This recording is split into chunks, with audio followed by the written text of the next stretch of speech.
नमस्कार।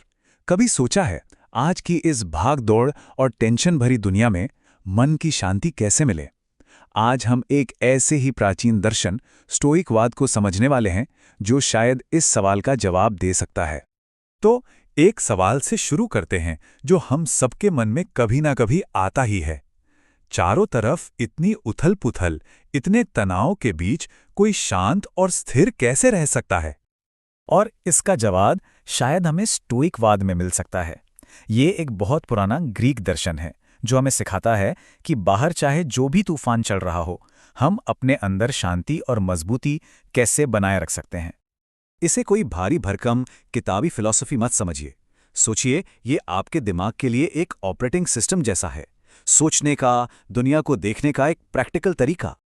तो चलिए अब स्टोइकवाद की सबसे जरूरी और शायद सबसे काम की बात को समझते हैं, जिसे कहते हैं नियंत्रण का विभाजन। ये आइडिया बहुत सिंपल है पर गहरा भी। स्टोइक कहते थे कि सबसे पहले ये समझो कि तुम्हारे कंट्रोल में क्या है और क्या नहीं। देखिए, हमारे विचार, हमारे एक्शंस, हमारा नजरिया, ये सब हमारे हाथ में है ना? पर दूसरे लोग क्या सोचेंगे?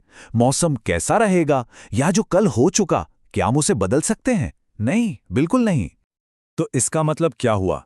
मतलब ये कि अपनी एनर्जी उन चीजों पर मत लगाओ जो बदल ही नहीं सकती। इसके बजाय अपना पूरा ध्यान इस बात पर लगाओ कि आप रिएक्ट कैसे करते हो, क्योंकि असली पावर, असली ताकत तो वहीं है। इसके लिए स्टोइक फिलॉसफी में एक बड़ा फैंसी सा शब्द है, सहमति।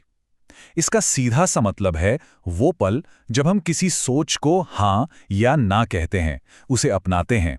और यही वो सुपर पावर है जो हमेशा हमारे पास होती है। ठीक है, तो ये तो समझ आ गया कि फोकस कहाँ करना है, पर करना क्या है, मतलब सही एक्शन क्या है। यहीं पर स्टोइक सद्गुण या वर्च्यूज आते हैं।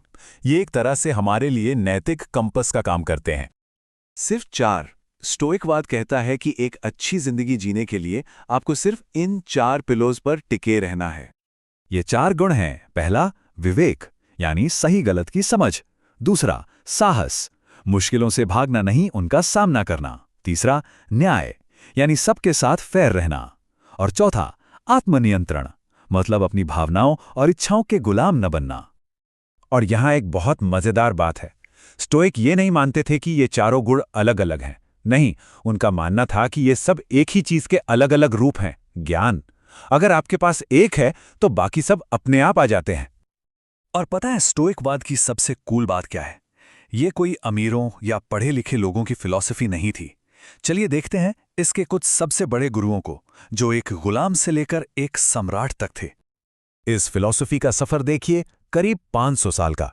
ज़ेनो ने इसे एथेंस में शुरू किया और ये फैलते फैलते पूरे रोमन एम्पायर तक पहुंच गया। और इस दौरान देखिए, एक तरफ थे एपिक्टेटस जो कभी एक गुलाम हुआ करते थे, और दूसरी तरफ थे मार्कस ऑरेलियस जो दुनिया के सबसे ताकतवर इंसान, रोमन सम्राट थे। दोनों ने इसी फिलॉसफी को जिया। अच्छा, एक छोटा सा मजेदार फैक्ट, ये स्टोइक नाम आया कहां से? ये स्टोआ पोइकिले से आया है, जिसका मतलब है पेंटेड हुआ बरामदा। ये बस वो जगह थी जहां ज़ेनो पहली बार लोगों को सिखाते थे। कितना सिंपल है ना? ये टेबल तो कमाल की चीज दिखाती है कि स्टोइकवाद कितना यूनिवर्सल था। सोचिए, सेनेका जो एक अमीर सलाहकार थे, एपिक्टेटस जो एक गुलाम थे, और मार्कस ऑरेलियस जो सम्राट थे। इन सबने एक ही फिलॉसफी में अपनी जिंदगी के जवाब ढूंढे। तो इन सब बातों का निचोड़ क्या है? आखिर स्टोइकवाद का असली मकसद, इसका अंतिम लक्ष्य क्या है? चलिए अब इसके फिलोसॉफिकल कोर को समझते हैं। देखिए, स्टोइकवाद सिर्फ कुछ लाइफ हैक्स का कलेक्शन नहीं है। ये एक पूरा सिस्टम था जिसके 3 हिस्से थे।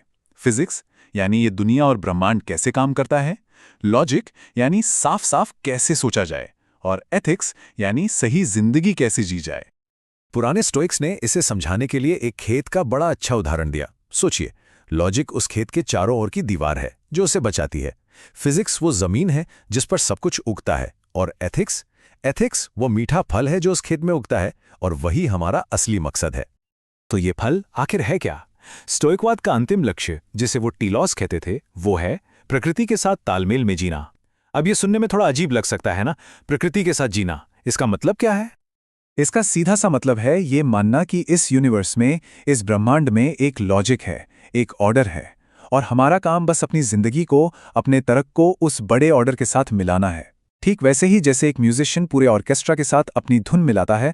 इस फिलॉसफी के फाउंडर ज़ेनो ने इसे बहुत खूबसूरती से कहा था, हमारा लक्ष्य है जिंदगी का एक अच्छा बहाव पाना।